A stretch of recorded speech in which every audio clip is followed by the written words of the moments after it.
الحمد لله نحمده ونستعينه ونستغفره ونؤمن به ونتوكل عليه ونعوذ بالله من شرور أنفسنا ومن سيئات أعمالنا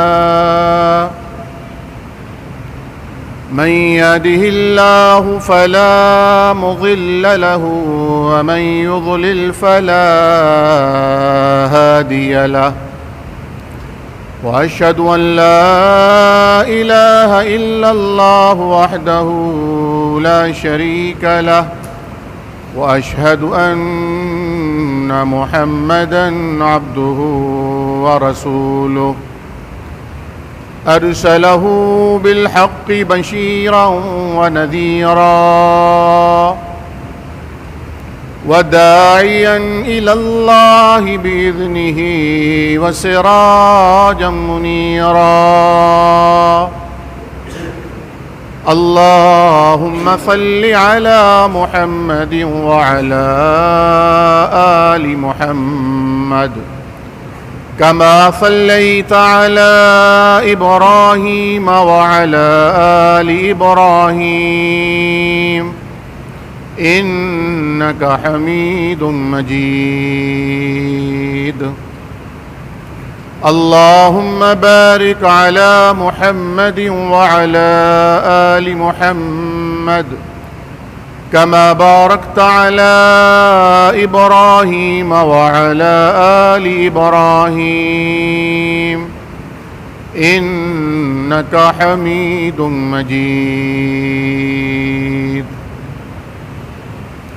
أما بعد فإن خير الحديث كتاب الله وخير الهدي هدي محمد صلى الله عليه وسلم وشر الأمور محدثاتها وكل محدثة بدعة وكل بدعة ضلالة وكل ضلالة في النار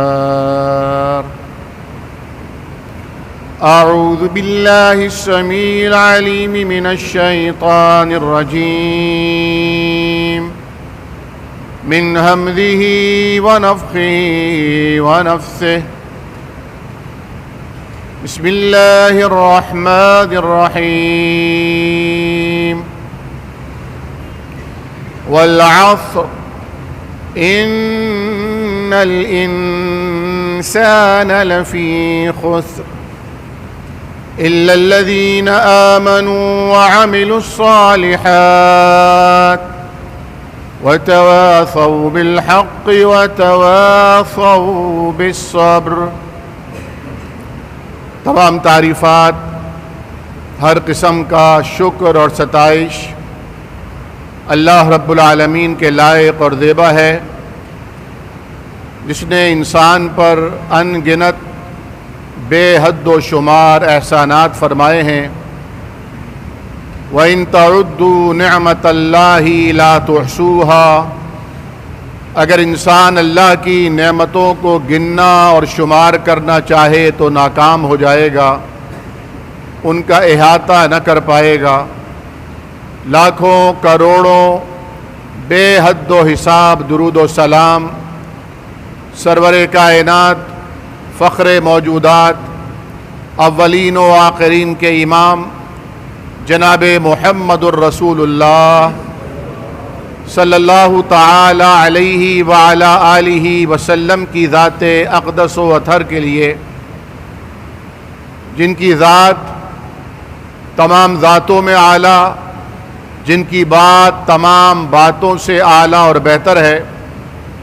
النبی اولا بالمؤمنین من انفسہم، اور ان کی ذات مومنوں کی اپنی جانوں سے زیادہ مومنوں پر مقدم ہے۔ یعنی جتنا ہم اپنے بارے میں سوچتے ہیں، جتنا ہم اپنا خیال اور کیئر کرتے ہیں، اس سے زیادہ ہم پر فرض ہے نبی کریم صلی اللہ علیہ وسلم، ان کی سیرت، ان کی تعلیمات، ان کے مشن کی آبیاری کے بارے میں سوچنا۔ النبی اولا بالمؤمنین من انفسہم، ہماری جان، ہماری آل اولاد، ہماری عزت، ناموس، ہمارا گھر بار پیچھے ہونا چاہیے، اللہ کے نبی کی چاہت، اللہ کے نبی کی سیرت، اللہ کے نبی کا طریقہ اور اللہ کے نبی کا مشن مقدم ہونا چاہیے، تب تو ہم اہل ایمان ہیں۔ ورنہ نام مومن رکھ لینے سے کوئی مومن نہیں ہوتا، نام گلفام رکھ لینے سے کوئی گلفام نہیں بن جاتا، کوئی اپنا نام رستم زماں رکھ لے تو اس سے وہ کوئی پہلوان اعظم نہیں بن سکتا۔ خال خال ہوا کرتے ہیں جو اس میں بامسمہ ہوتے ہیں، جو تخلقوا باخلاق اللہ کی تعبیر بنتے ہیں۔ اللہ ہم سب کو ان خوبصورت ناموں سے ہم آہنگ فرما دیں۔ ماں باپ دعا کرتے ہیں، کوشش بھی کرتے ہیں نام رکھنے کے حوالے سے کہ بیٹا پیدا ہوا ہے تو صحابہ کرام کے ناموں پر کوئی نام رکھ دیں، بیٹی آئی ہے تو صحابیات کے ناموں پہ کوئی نام رکھ دیں، لیکن نہ اپنے گھر کے ماحول کو صحابہ جیسا بنانے کی کوشش کرتے ہیں، نہ اپنے اذہان کو ان کے ذہنوں سے مطابقت دینے کی کوشش کرتے ہیں۔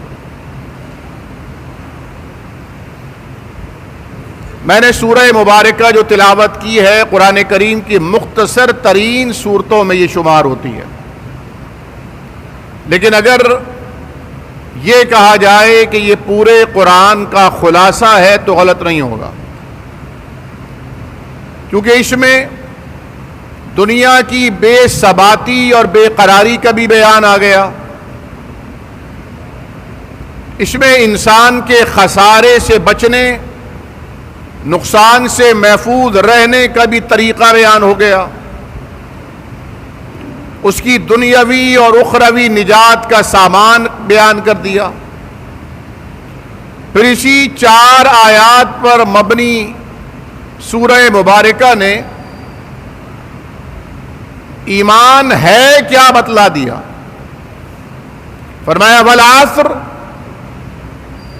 زمانہ اس بات پر گواہ ہے، خواہ وہ ماضی ہو، حال ہو یا مستقبل، کہ ان الانسان لفی خسر، انسان خسارے، نقصان، دھوکے سے دوچار ہے۔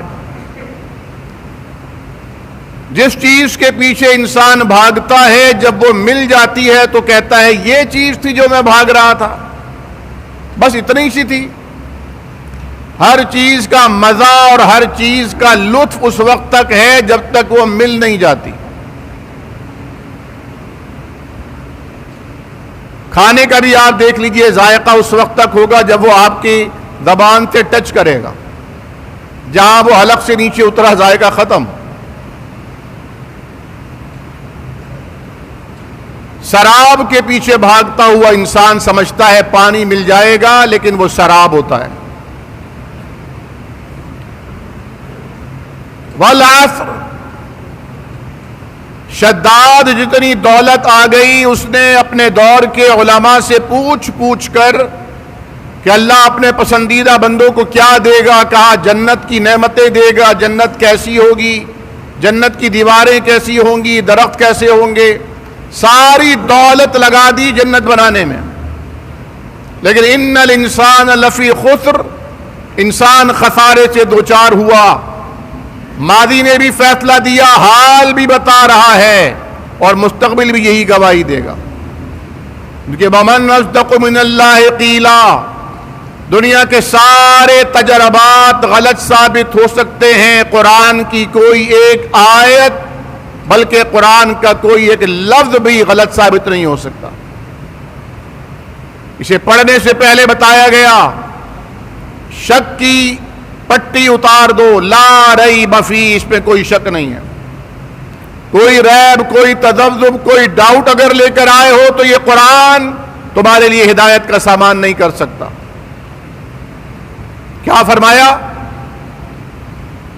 ان الانسان لفی خسر، دولت ہے، ثروت ہے، بادشاہت ہے، فرعون ہے، حامان ہے، وزارت ہے، قارون ہے، خزانے ہیں، شداد ہے، جنت زمین پر اتار دی، حاصل کیا ہوا؟ خسارہ، نقصان۔ کیوں؟ الا الذین آمنوا، کیونکہ ایمان کی دولت سے محروم تھا۔ تو کیا قرآن نے اس چھوٹے سے جملے میں یہ ثابت نہیں کر دیا کہ اگر کوئی دولت سب سے بڑی دولت ہے تو وہ ایمان کی دولت ہے؟ تمہارے پاس اگر ایمان ہے تو تم سب سے زیادہ خسارے سے محفوظ ہو۔ اور پھر ایمان ہے کیا؟ جس ایمان کے لانے کے بعد، جس بیج کے بونے کے بعد جب بیج سے کوپلیں پھوٹتی ہیں تو بیج کا علامت ثابت ہوتا ہے۔ اگر بیج سے کوئی کوپل نہ پھوٹے تو اس کا مطلب ہے کہ بیج ناکارہ ہے۔ زبان سے ایمان لانے کے بعد اب عمل کا پھول کھلنا چاہیے، اعضاء اور جوارے سے نیکیوں کا صدور ہونا چاہیے، سر کی آنکھوں سے لے کر دماغ کے خلیات تک، دہن سے لے کر معدے تک، تمام اعضاء اور جوارے جن سے انسان کوئی حظ حاصل کرتا ہے، کوئی لطف حاصل کرتا ہے، کوئی مزہ حاصل کرتا ہے، وہ شریعت کے تابع اور فرمان ہو جائیں۔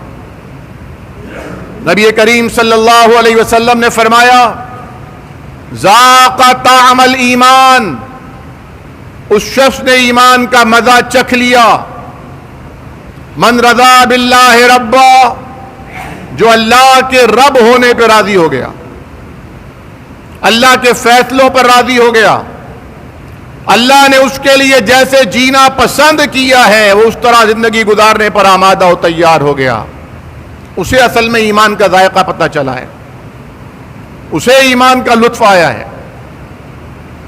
ومن رضی بالنبی رسولا، او کما قال، جو اللہ کے نبی کو اپنا نبی، رسول، پیغمبر مان کر راضی ہو گیا، وبالاسلام دینا، اور جس نے دین اسلام کو اپنا کوڈ آف لائف تسلیم کر لیا۔ اس لیے نہیں کہ مسلمان گھرانے میں پیدا ہوئے تو عادتاً جمعہ پڑھنے کے لیے چلے جاتے ہیں، چلو کوئی بات نہیں، اگر جمعہ نکل بھی گیا تو کوئی بات نہیں، کچھ نہیں ہوتا یار، اللہ غفور الرحیم ہے۔ یہاں ٹیسٹ کی بات ہو رہی ہے، یہاں مزے کی بات ہو رہی ہے، ٹیسٹ کے لیے، مزے کے لیے، لطف کے لیے انسان یہاں سے ہائی وے اپنے من پسند ریسٹورانٹ میں جا کے ڈنر کرتا ہے۔ کسی کو مچھلی کھانے کا شوق ہے تو وہ خاص مچھلی ڈھونڈ کر لاتا ہے اور فرائی کرتا ہے۔ یہ مزے کی بات ہے، یہ ذائقے اور ذوق کی بات ہے۔ اور یہی بات قرآن نے اپنے انداز میں ایک اور جگہ فرمائی تھی، فرمایا کل نفس ذائقۃ الموت، ہر نفس نے موت کا ذائقہ چکھنا ہے، لیکن ہر نفس کا ذائقہ ایک جیسا نہیں ہوگا، کسی کا شیریں ہوگا، کسی کا انتہائی تلخ اور کڑوا ہوگا۔ تلخ، جس کے لیے دنیا میں اللہ کا دین تلخ تھا، اسے مزہ نہیں آتا تھا، لطف نہیں آتا تھا، اس کا ذائقہ بھی اسے کوئی لطف نہیں دے گا۔ اور جس نے اپنا ذوق، یہ ذوق، ذائقہ، ذوق، یہ ایک ہی مصدر کے مادے سے نکلے ہیں، سب کا ایک ہی مصدر ہے۔ جس نے اپنا ذوق یہاں اللہ کی رضا کو بنایا ہوگا، اس کا ذائقہ بھی انتہائی شیریں ہوگا، انتہائی مزیدار ہوگا، موت کا ذائقہ۔ نبی کریم صلی اللہ علیہ وسلم نے روزے کے حوالے سے فرمایا تھا نا، للصائم فرحتان، روزے دار کے لیے دو فرحتیں ہیں، دو خوشیاں، دو راحتیں، عند افطارہ و عند لقاء ربہ۔ ایک خوشی اسے اس وقت ہوتی ہے جب مکمل روزہ کر لینے کے بعد وہ افطار کرتا ہے کہ جس ذات کے لیے روزہ رکھا تھا اس ذات کے لیے اپنے آپ کو جھوٹ بولنے سے، برائیوں کا دیکھنے سے، زبان سے غلط بات نکالنے سے، کانوں سے غلط بات سننے سے اپنے آپ کو روک کر رکھا، چاہے وہ نفلی روزہ ہو۔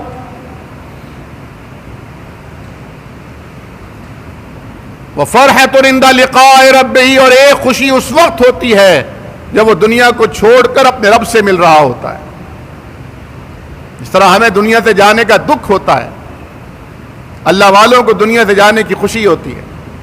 الدنیا سجن المؤمن، دنیا تو مومن کے لیے قید خانہ ہے، یہاں وہ تھوڑی سی زندگی بتانے کے لیے آیا ہے،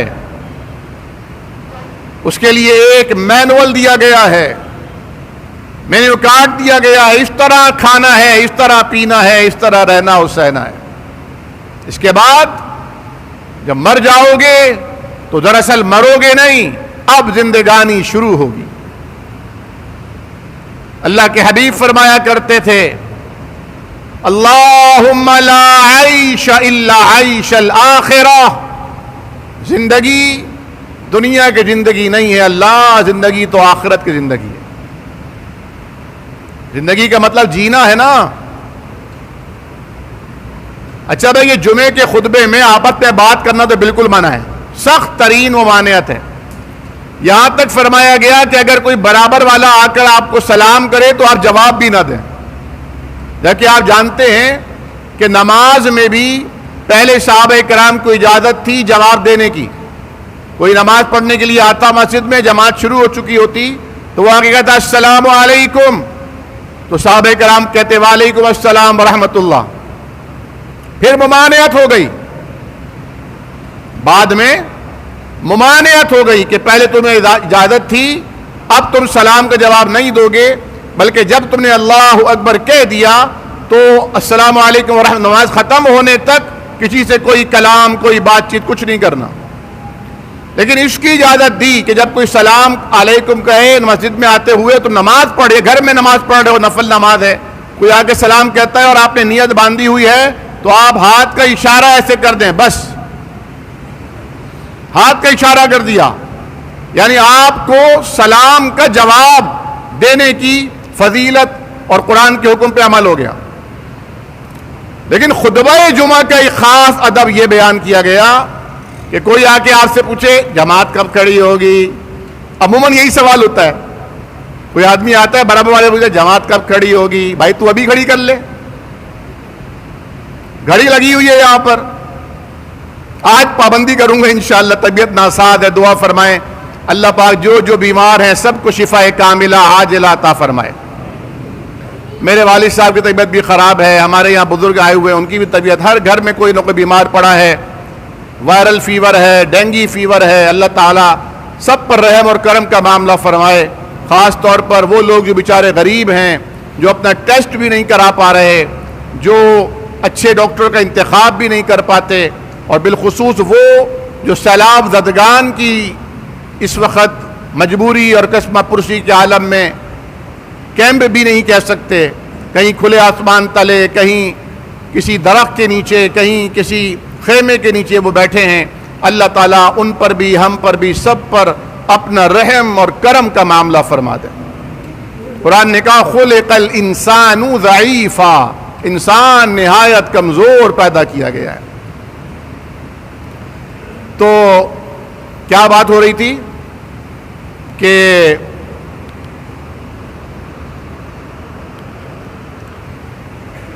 یہ ہوتا ہے نقصان اصل میں ہے۔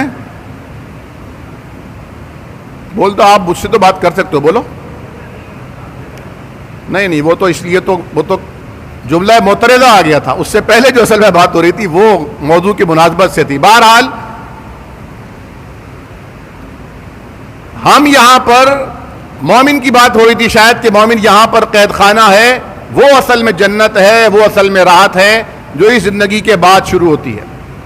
جو سورہ مبارکہ میں نے آپ کے سامنے تلاوت کی کہ والعصر ان الانسان لفی خسر، زمانہ اس بات پر شاہد ہے کہ کوئی آدمی کروڑ پتی ہے، لکھ پتی ہے، جائیداد ہے نہیں ہے، خسارے میں ہے یا نہیں، اس کا ثبوت تب ملے گا جب وہ 3 اوصاف سے متصف ہوگا تو طے ہو جائے گا کہ یہ خسارے سے محفوظ ہے،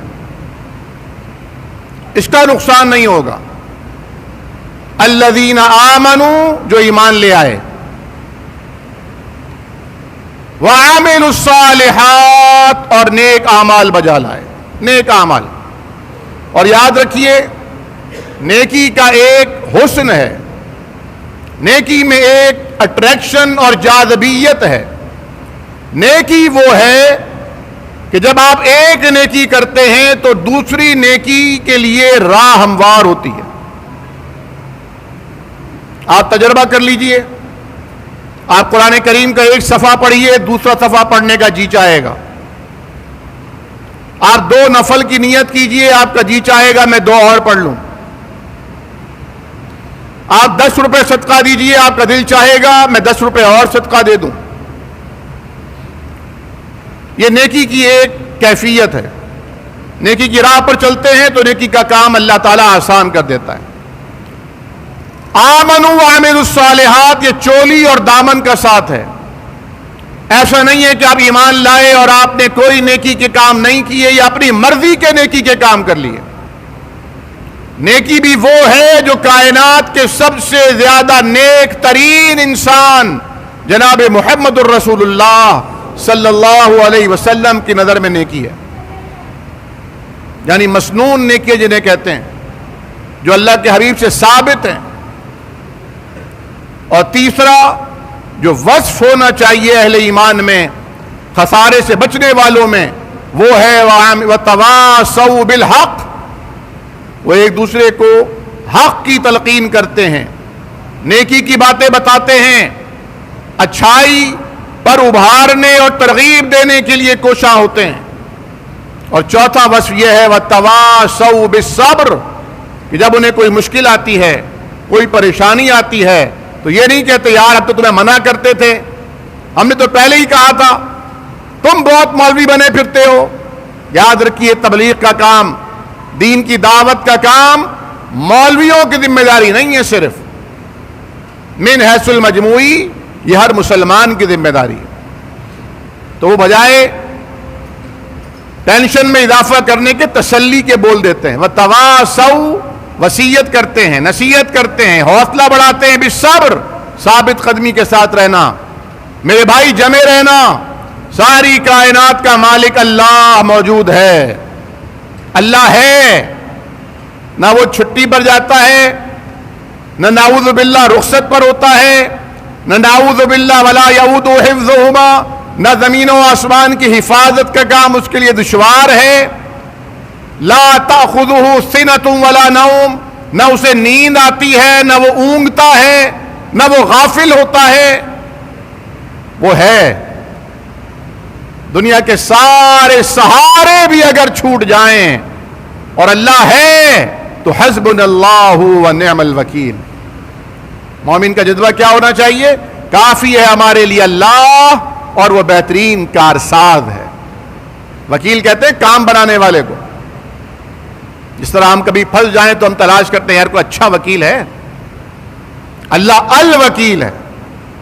یہ الف لام اسپیسیفک کرنے کے لیے کہ اس جیسا کوئی وکیل نہیں ہے. وہ نیکوں کا بھی رب ہے، بدکاروں کا بھی رب ہے.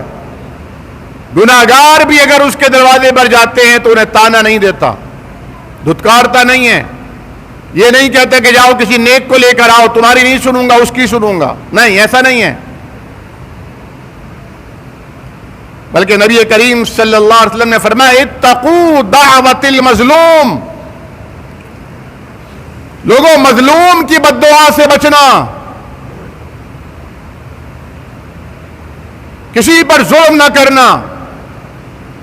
کوئی تمہارا ظلم سہ کر اگر آسمان کی طرف نگاہ کر کے کہہ بیٹھا اللہ میرا کوئی والی وارث نہیں لیکن تو میرا رب ہے نا, یہ تمہارے لیے سب سے خطرناک بات ہوگی.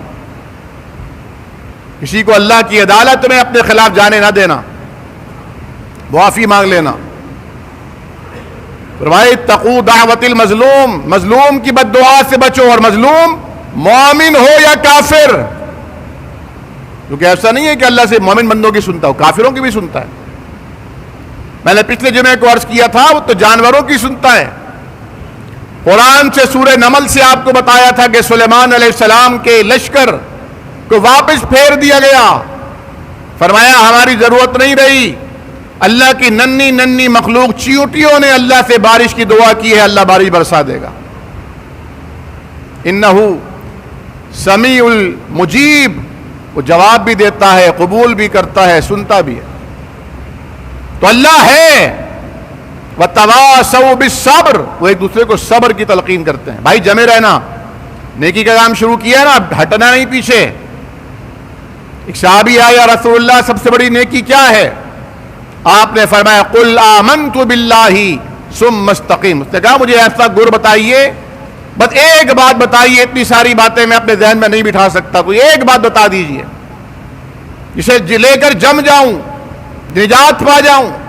فرمایا کہو آمنت باللہ, میں اللہ پر ایمان لایا, ثم استقم, پھر اس پر ڈٹ جاؤ. اور اللہ پر ایمان کیا ہے؟ کوئی دیکھے نہ دیکھے اللہ دیکھے گا, کسی کو پتہ چلے نہ چلے اللہ کے علم میں ہوگا. دنیا والے ساتھ ہوں, اللہ ساتھ نہ ہو تو بیڑا غرق ہو جائے گا. ساری دنیا میں نیکی کی شہرت ہے لیکن آسمانوں پر آپ کو بدکار کا پورا قرار دیا جاتا ہے, آپ کے لیے کچھ نہیں ہوگا.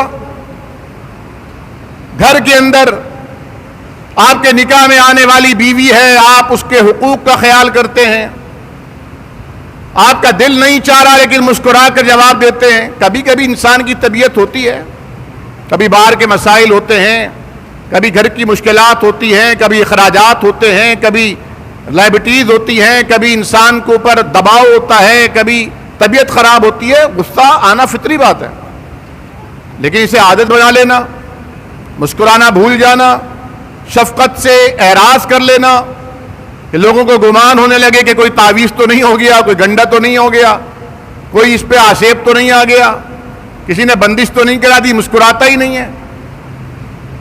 اللہ اکبر. معاف کیجئے, معاف.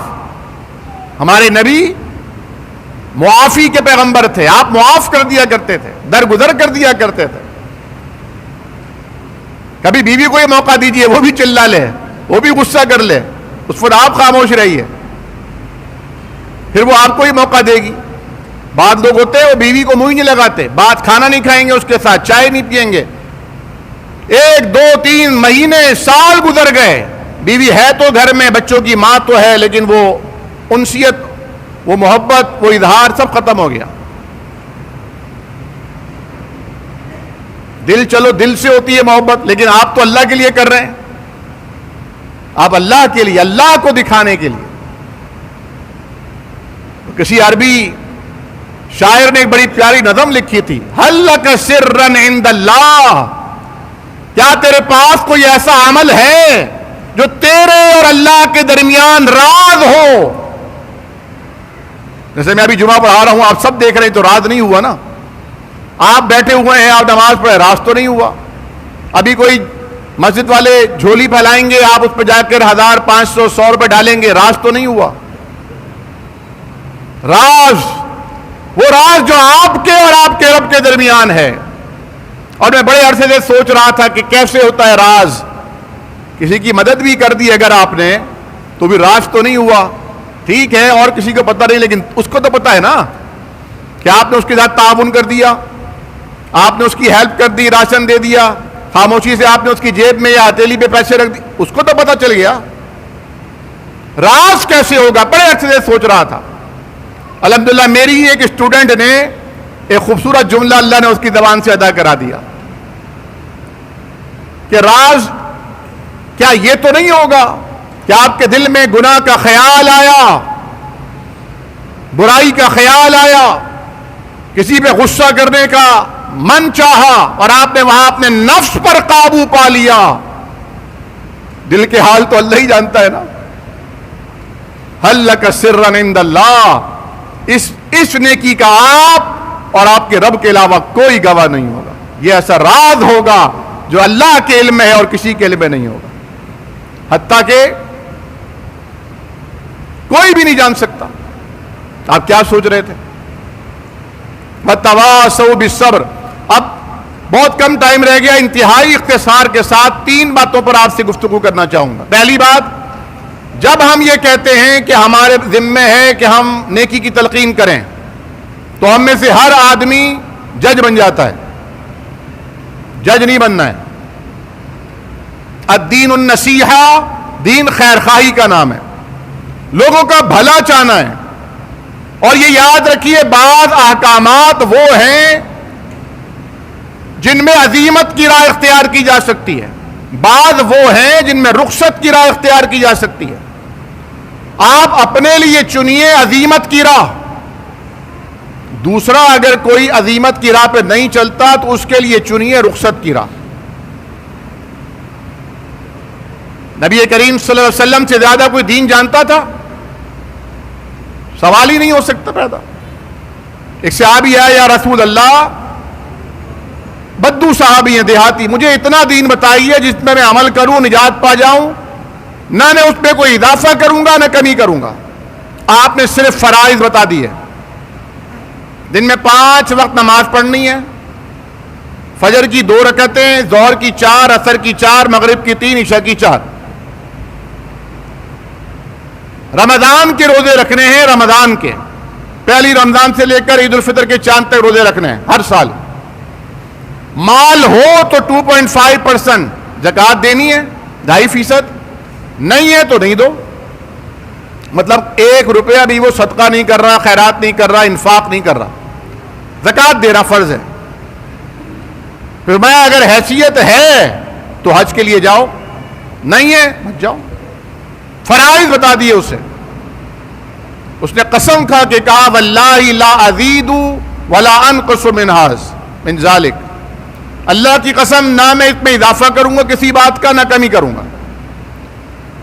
وہ پلٹ کے گیا, آپ نے فرمایا یہ نجات پا جائے گا اگر یہ سچائی پر قائم رہا, اپنے قول پر قائم رہا, نجات پا گیا. لیکن اللہ کے نبی صلی اللہ علیہ وسلم بھی یہی کرتے تھے کیا؟ پھر سنت کہاں سے آئی؟ سنت مؤکدہ, پھر نوافل, پھر تہجد, پھر اشراق, پھر چاشت, اوابین. یہ حضور کا عمل ہے. صدقہ و خیرات, اللہ کے حبیب کے پاس سال بھر میں کبھی زندگی میں اتنا پیسہ جمع نہیں رہا کہ آپ کو زکوٰۃ دینی ہو. آپ تو انفاق ہی کرتے تھے, صدقہ و خیرات ہی کرتے تھے, جو آتا خرچ کر دیتے. حتیٰ کہ سائل آتا, آپ کے اپنے پاس نہ ہوتا, کسی سے قرض لے کر اس کی مدد کر دیتے. اس کے لیے رخصت کی راہ تھی, اپنے لیے عزیمت کی راہ تھی. کل میں پڑھ رہا تھا فیس بک پر, ایک لطیفہ آیا, وہ یہ تھا کہ 4 شادی ہر ایک کرنا چاہتا ہے. کیوں؟ کیونکہ سنت ہے. اور ظہر کی 4 سنت کیوں نہیں پڑھتے؟ سنت ہے, فرض تھوڑی ہے, سنت ہے. تو ظہر کی 4 سنتیں تو چھوڑ دی کہ سنت ہے. ظہر سے پہلے کی 4 سنتیں تو بڑی فضیلت کی سنتیں ہیں, مؤکدہ, اہم, وہ چھوڑ دی کہ سنت ہے. لیکن 4 شادیوں کا شوق ہے. کیوں؟ سنت ہے. تو یہ اپنی مرضی کا دین نہیں ہے بھائی. میں اکثر مثال دیتا ہوں کہ مٹھائی کا ڈبہ نہیں ہے, جو مکس مٹھائی کا ڈبہ آیا, گھر میں جس بچے کو جو پسند تھی اس نے وہی پیس اٹھا لیا. یہ دین ہے. اس میں اپنے آپ کو سرنڈر کرنا ہے اللہ کے احکامات کے آگے, گردن جھکانی ہے. تو تبلیغ کرنی ہے, لیکن تبلیغ کس چیز کی ہوگی؟ فرائض کی. فرائض کیا ہیں؟ نماز پڑھیے, یہ فرض ہے. لوگوں کے ساتھ اچھا سلوک کیجئے, یہ فرض ہے. ایک کا تعلق حقوق اللہ سے ہے, دوسرے کا تعلق حقوق العباد سے ہے. اب کیسے نماز پڑھیے, اس کا اسٹیپ بعد میں آئے گا. ترجیحات ہوتی ہیں نا بھائی, پہلے کسے ترجیح دینی ہے؟ اگر آپ کے پاس ایک بوتل پانی کی ہے تو آپ وہ بوتل, سفر میں آپ ہیں اور ایک بوتل ہے اور صحرا اور ریگستان ہے, تو آپ اس سے وضو کریں گے یا وہ پینے کے لیے رکھیں گے؟ ہر ذی شعور کا, جسے دین کا ذرا بھی علم ہے, اس کا جواب ہوگا جی جناب ہم اسے پینے کے لیے رکھیں گے, کیونکہ جان بچانا فرض ہے. وضو کے لیے اگر پانی میسر نہیں ہے تو اس کے لیے ہمارے پاس نعم البدل ہے, تیمم, ہم مٹی سے تیمم کریں گے. لیکن جسے دین کا شعور نہیں ہے, لیکن اس نے حلیہ دین کا بنا لیا, مذہب کا بنا لیا, وہ کیا کہے گا؟ وہ کہے گا نہیں وضو کریں گے. تو بھائی پانی ختم ہو جائے گا, اللہ اور دے گا. تو اللہ نے تو دیا ہی ہے, یہ عقل بھی اللہ نے دی ہے, یہ سمجھ بھی اللہ نے دی ہے. کیا چیز پہلے لینی ہے کیا بعد میں لینی ہے, یہ اللہ ہی نے عقل دی ہے نا, اسے استعمال کرو. لگے نہیں اللہ پہ توکل کرو, اللہ اور دے گا. اس نے یہ دیا وہ اللہ اور بارش برسا دے گا. اللہ توکل کا یہ معنی نہیں ہے.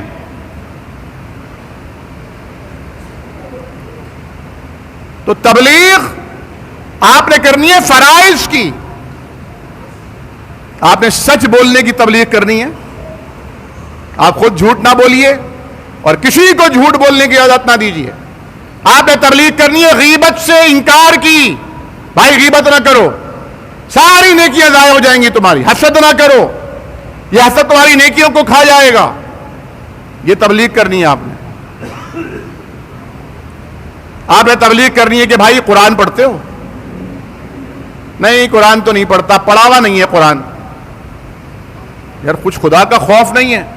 اتنی عمر ہو گئی قرآن پڑھ نہیں سکتے اور پڑھنے کی کوشش بھی نہیں کر رہے. کہتے ہیں آپ کیا پڑھیں گے, بڈھے توتے پڑھتے ہیں. کتنے صحابہ کرام تھے جو بڑھاپے میں ایمان لائے تھے.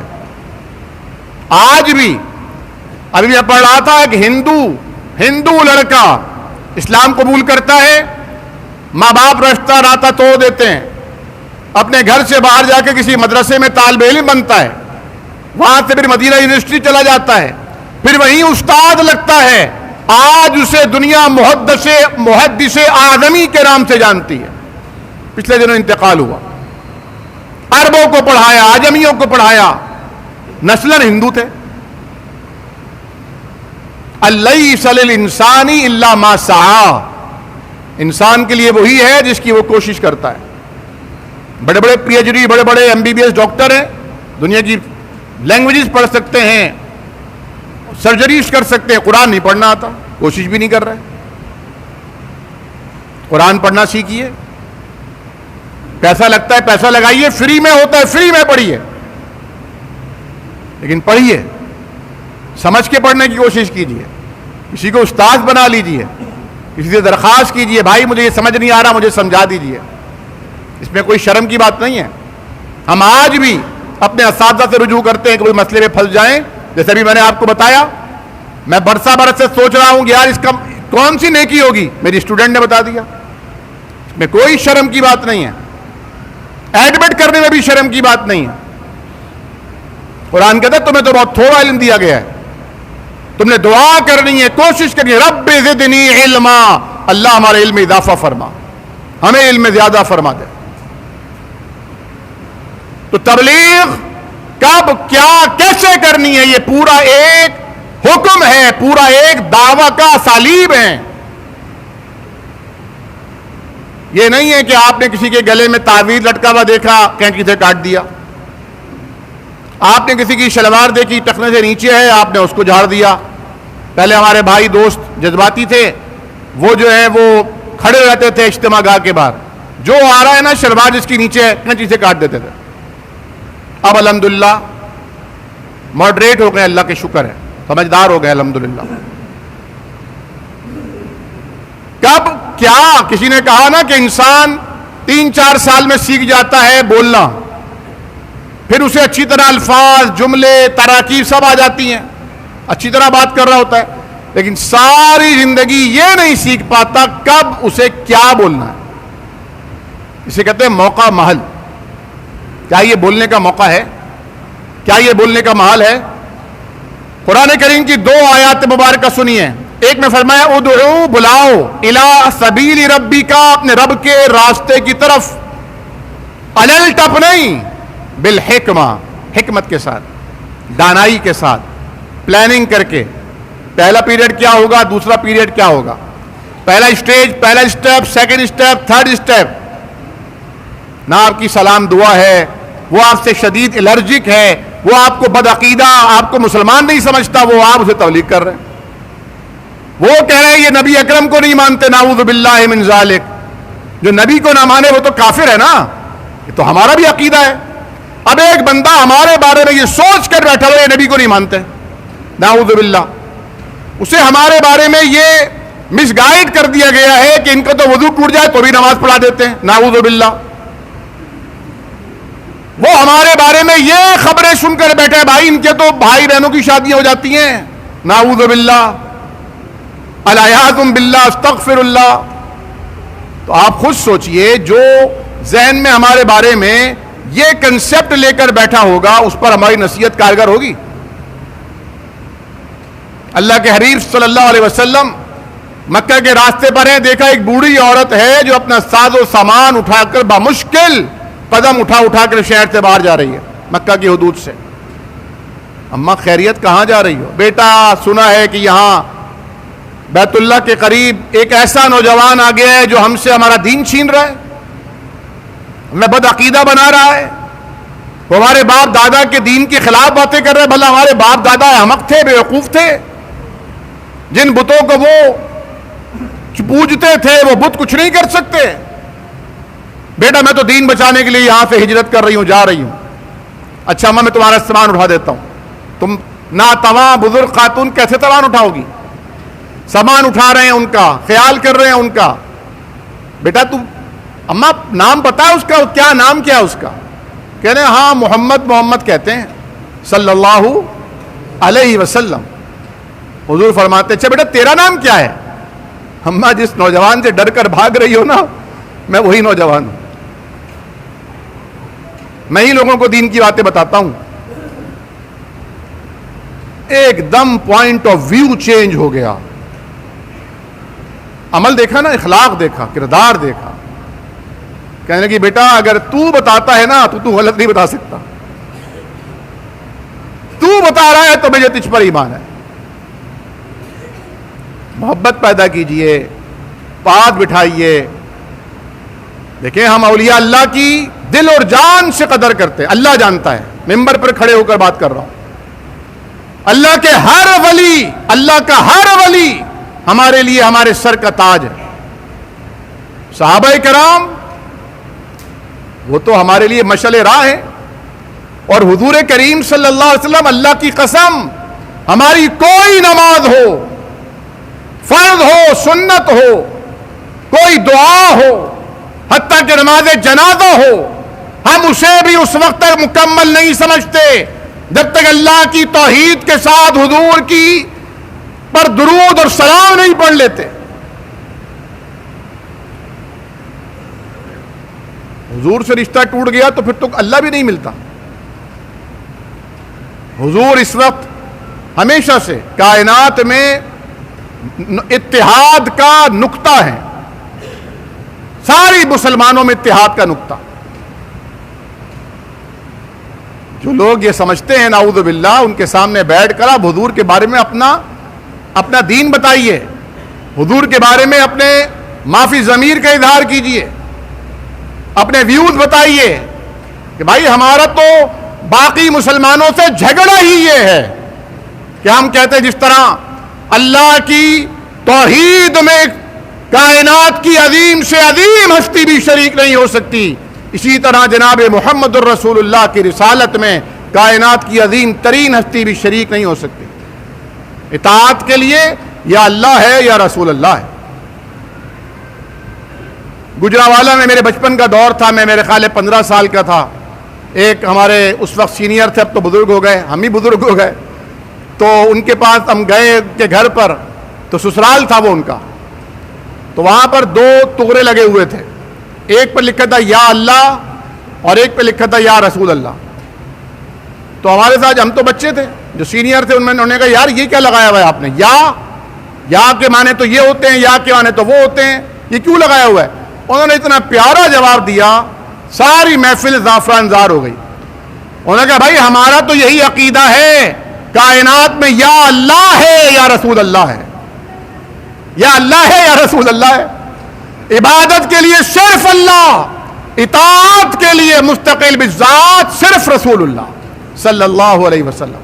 اور جس کی بات بھی رسول اللہ کی بات سے مماثلت رکھتی ہوگی ہم اس کی اطاعت کریں گے, اور جس کی بات اللہ کے رسول کی بات سے مماثلت نہیں رکھتی ہوگی, متضاد ہوگی, مختلف ہوگی, ہم اس کی بات کو بصد احترام سائڈ پر رکھ کر اللہ کے حبیب کی بات پر عمل کریں گے صلی اللہ علیہ وسلم.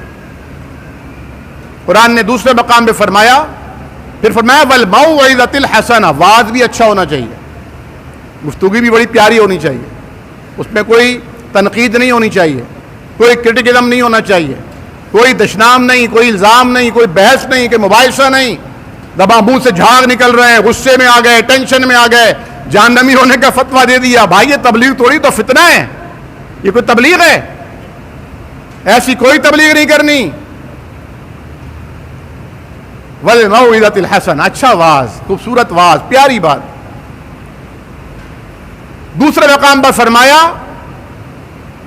وَذَكِّرْ فَإِنَّ الذِّكْرَ تَنْفَعُ الْمُؤْمِنِينَ, آپ نصیحت کیجئے کیونکہ نصیحت مومنوں کو فائدہ دے گی, یاد دلائیے. اور ایک مقام پہ فرمایا فَذَكِّرْ إِن نَفَعَتِ الذِّكْرَىٰ, آپ نصیحت کیجئے, سمجھائیے اگر آپ کی نصیحت فائدہ مند ہو. عین شادی کا موقع ہے, سارے لوگ کئی سالوں سے پلان کر رہے ہیں, بیسیاں ڈالی ہوئی ہیں, منصوبے بنا رہے ہیں. لڑکیاں تو جا ہی رہی ہیں بیوٹی پارلر, لڑکے بھی جا رہے ہیں فیشل کرانے کے لیے, اور کیا کیا آئٹمز ہوتے ہیں, خریداریاں ہو رہی ہیں بہترین. بس شادی نہیں ہو گئی, کیا ہو گیا؟ ہاں لیکن وہی بڑی بات, جب تک جو چیز نہیں ملتی اس وقت تک اس کی ویلیو ہوتی ہے, جب مل جاتی ہے تو پھر نارمل ہو جاتی ہے. یہی ہے نا نظام دنیا کا. اور ہمارے ہاں تو چند گھنٹوں کی شادی ہوتی ہے اور اس کے بعد پھر نارمل زندگی ہو جاتی ہے, 4 5 8 10 15 20 دن کے بعد. جیسے ہی لڑکی کا ہاتھ ڈلا کھیر کے اندر, ساتھ سمجھنے لگتی ہے کہ یہ 20 22 سال کی جو لڑکی ہے شادی ہوتے ہی یہ 40 سال کی ہو چکی ہے. اس کا تجربہ, اس کی ذہنیت, اس کا سوچ بچار, گھرداری, سارے معاملات کو دیکھنا, یہ اتنا ایسا ہونا چاہیے جیسے 40 سال کی سن رسیدہ خاتون کے تجربے ہوتے ہیں. کیسے ہو سکتا ہے؟ بچی ہے, ابھی بھی بچی ہے. اس طرح وہ شادی سے پہلے 19 20 سال کی تھی, شادی کے بعد بھی 19 20 سال کی ہے بھائی. اور ویسے بھی بچیوں کی عمریں بڑھتی کہاں ہیں, خواتین کی عمر تو اسٹل ہو جاتی ہیں. تو یہ خیال رکھنا چاہیے, لیکن نہیں رکھا جاتا خیال. تو اب شادی کا موقع ہے اور وہاں پر کوئی چلے گئے مولوی صاحب, اب وہ ہر وقت ایک ہی بات کی تلقین کا, بے بھائی یہ سارا کا سارا جو ہے نا قبر میں جا کے مل جائے گا, مٹی ہو جائے گا, یہ کیوں لگا رہا ہے اس پہ اتنا پیسہ, بے کچھ نہیں بچے گا. یہ جیسے ہم دیکھتے ہیں بعض لوگوں کو, جہاں کوئی انہیں کلین شیو بندہ نظر آیا بس ساری تبلیغ اس کی داڑھی کے اوپر, جہاں کوئی نظر آئی خاتون بے پردہ ساری تبلیغ اس کے پردے کے اوپر. یہ تبلیغ نہیں ہے میرے بھائی, یہ آپ کے جذبات کی تسکین ہے. یا آپ کو غصہ آ رہا ہے جس کا آپ اظہار کر رہے ہو, بات کو سمجھیے. میرے کسی جملے کو پکڑ کے غلط معنی نہ لیجئے. میری سوچ, میرا اخلاص, اور میں جو بتانا چاہ رہا ہوں, جو درد دینا چاہ رہا ہوں, اس درد کو سمجھیے. دیکھیے آپ کسی کے گلے کا تعویذ کاٹ دیں گے, وہ کل جا کر پھر پہن لے گا, آئندہ وہ آپ کے سامنے بھی نہیں آئے گا. آپ کسی بچے کو بٹھا کر 1 گھنٹے کا راگ الاپ دیں گے, لیکچر پلا دیں گے, بھاشن سنا دیں گے, آئندہ وہ آپ کو دیکھے گا انکل آئے ہوئے ہیں, گھر میں آئے گا ہی نہیں. وہ فون کر کے پوچھے گا سسٹر سے, انکل چلے گئے؟ ہاں چلے گئے, چل شکر ہے یار, اب آ جائے گا. وہ اپنے پاس ٹافیز رکھی ہے جیب میں, بچوں کو ٹافیاں بانٹیے, بچوں کو قریب کیجیے, دوستوں کو چائے پر بلائیے,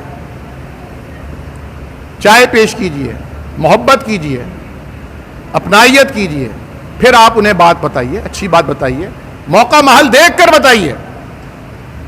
جیسے عید کے اجتماع کے اندر لوگ قبر کی باتیں کر رہے ہوتے ہیں. اجتماع عید کا ہے. عید کا معنی ہے خوشی کا دن، مسرت شادمانی کا موقع. بھائی اس موقع پر آپ بتائیں کہ ماشاءاللہ کیسے خوبصورت بچے بیٹھے ہیں، ہمارے نوجوان بزرگوں پہ بھی نوجوانی آ گئی، ماشاءاللہ بہترین لباس پہنے ہیں. اللہ ہماری بہنوں کو بھی سلامت رکھے. ہمارے بچوں کی یہ جوانیاں انشاءاللہ سدا بہار جوانیاں ہو سکتی ہیں. یہ حسن دوبالا ہو سکتے ہیں جب انشاءاللہ ہم نیک عمل کر کے جنت میں چلے جائیں گے. دنیا کے معاملات کا رشتہ آپ نے جنت سے جوڑ دیا. یہ نبی کرم کا تبلیغ کا انداز ہے. شدید گرمی ہے، آپ فرماتے ہیں ما شد حر هذا اليوم، اوہو آج کتنی گرمی ہے. فوراً آپ کہتے ہیں اللہم اجرنا من النار، اللہ میں جہنم کی گرمی سے بچا لے. جیسے ہی آپ نے یہ سوچا یہ گرمی آپ کے لیے ہلکی ہو گئی. یہ اللہ کے نبی کا تبلیغ کا انداز ہے. آپ وہاں کی گرمی یاد دلا رہے ہیں تو کوشش کیجئے کہ تبلیغ کا اسلوب سیکھیے. کب کہاں کیسے کیا بولنا ہے یہ سیکھیے. دامن وقت میں گنجائش نہیں، میرے پاس بہت ساری مثالیں موجود ہیں جو میں الحمدللہ اپنی طالبات کو دیا کرتا ہوں، اور میری طالبات الحمدللہ ان کو استعمال کرتی ہیں طریقوں کو. ساس کو کیسے ڈیل کرنا ہے، سسر کو کیسے سمجھانا ہے، میاں کو یہ باقاعدہ آرٹ ہیں. بیوی کو کیسے ڈیل کرنا ہے یہ ایک آرٹ ہے، یہ نہیں سکھایا جا رہا ہمارے ہاں، یہ سکھانے کی ضرورت ہے.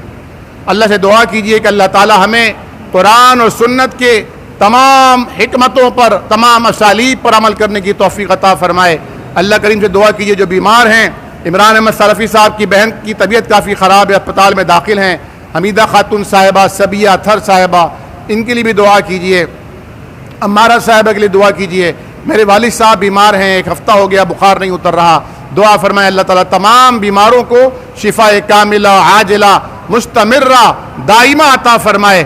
ہمارے یاسین بھائی کی اہلیہ بھی بیمار ہیں، اللہ تعالیٰ تمام بیماروں کو شفا کاملہ عاجلہ عطا فرمائے. اقول قولی ھذا استغفر اللہ لی ولکم ولسائر المسلمین.